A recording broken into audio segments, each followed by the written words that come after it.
జయ శ్రీమన్నారాయణ. అధికులని అధములని నరుని దృష్టిలోనే భేదాలు, శివుని దృష్టిలో అంతా సమానులే. నందుని చరితము వినుమా, పరమానందము గనుమా. నందుని చరితము వినుమా, పరమానందము గనుమా.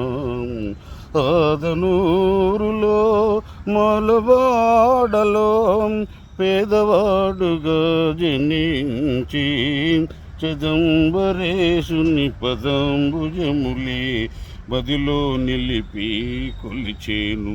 నందుని చరితము వినుమా, పరమానందము గనుమా.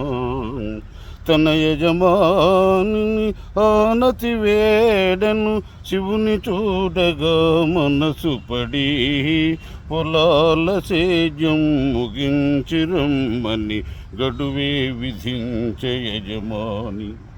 యజమాని ఆనతిచ్చిన గడువులో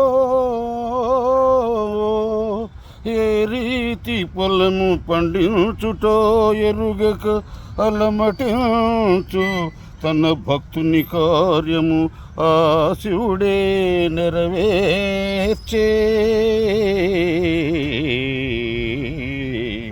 పరుగున పోయను చిదంబరానికి భక్తుడు నందుడు ఆత్రమున. పరుగున పోయను చిదంబరానికి భక్తుడు నందుడు ఆత్రమున. చిదంబరములో శివుని దర్శనము చేయగరాదని పూజారి ఆశాభంగము నొందిన నందుడు. ఆశాభంగము నొందిన నందుడు ఆ గుడి ముందే మూర్ఛిల్లే.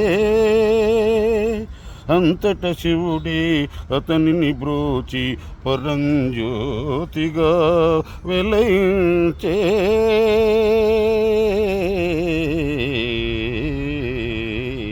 నందుని చరితము వినుమా, పరమానందము గనుమా.